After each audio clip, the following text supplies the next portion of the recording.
morning. How are we doing?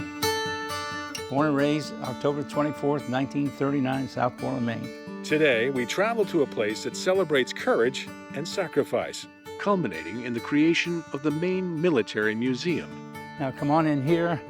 This is phase one of the museum. In 1956, the day I turned 17, I left here. I went down to join the Marine Corps, got this far with the gunny, and there was a whole rank of us.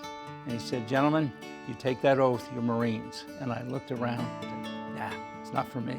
Walked out the door, and a guy looked just like me, white mustache, white hair, put his arm on my shoulder and said, "Son, come here." And the next morning, I was in Lackland Air Force Base, joined the Air Force. I'm General Carson, and I want to welcome you to Lackland Air Force Base.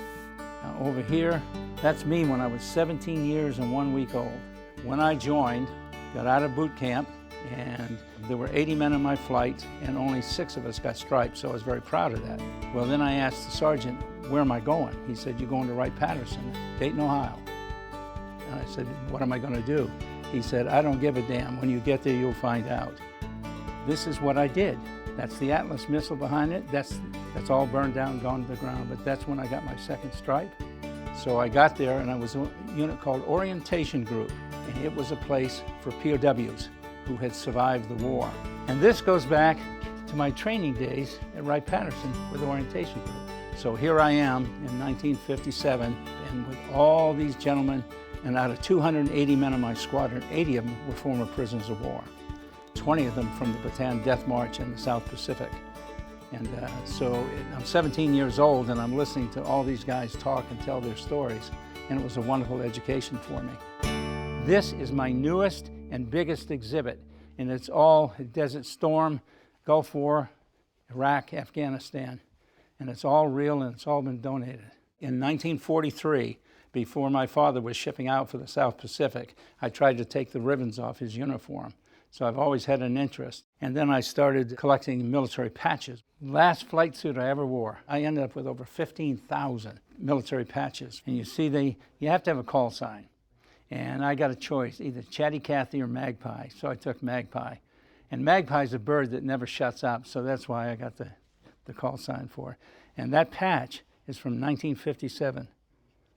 That's our original patch. Well, I've always loved patches because they represent the history of the units. They tell a story, and there are thousands upon thousands of them.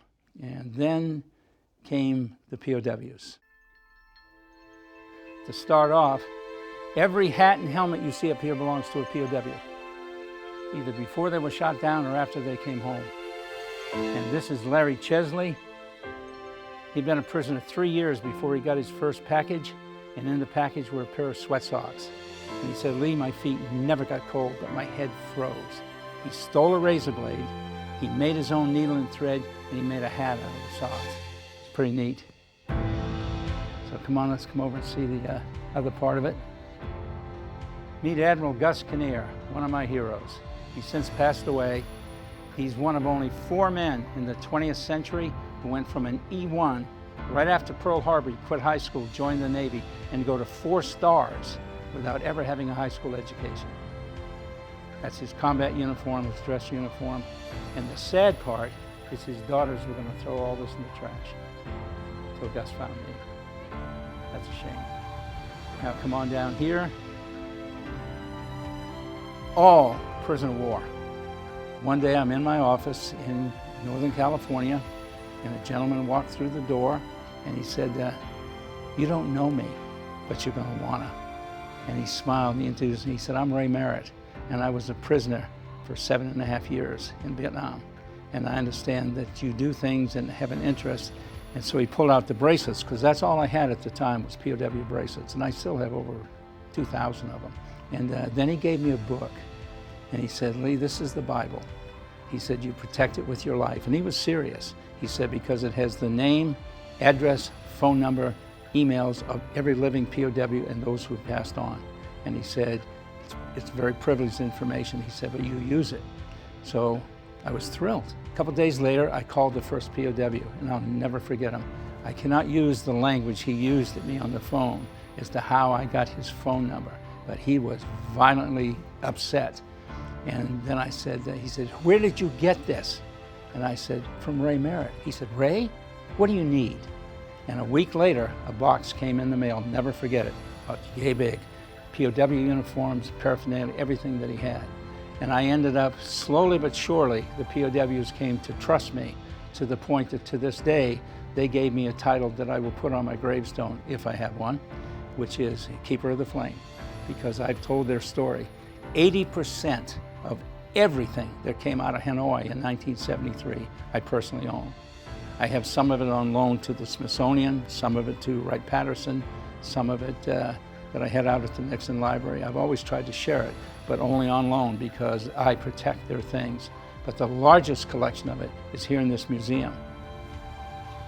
That's an authentic leg iron from Hanoi, and only 2 are in this country. Although this is not the biggest museum in the world, it is the singular, most well-known museum in all of Europe and Asia. We've had thousands of them come all over the world to see this small little museum because there's nowhere like it. 60% of what's in this museum exists nowhere in the world but here. And I'm very proud of that because we built all this in 18 years from nothing. If somebody said hello to you, everything that comes here is all donated. We don't buy anything. Come on down here. Come see World War I. That's what I want to leave so that after I'm gone, kids can come through here, the grandkids of people who've been here, and see this and understand what American history really is. And here, just one last bit, because you got to meet my father if you meet nobody else. This is my father in World War II. So there's a million more things, but that'll wrap it up for now. Oh, nope, you got to see my great-great-grandfather. He was killed on the first day of the battle at Gettysburg in the outskirts of the city, and an 11-year-old girl found him, and that picture was in his hands. The last thing he saw before he died was his children. The one word that key to me is remembering, because when you forget, you step into the myths and you step into the abyss of not knowing what history is. What do you think? So you have to remember. You have to be able to tell the stories of those people, no matter how little they did or how much they did. Because if you don't, who's going to remember? Who's going to say, we can't make that same mistake all over again? Because we will.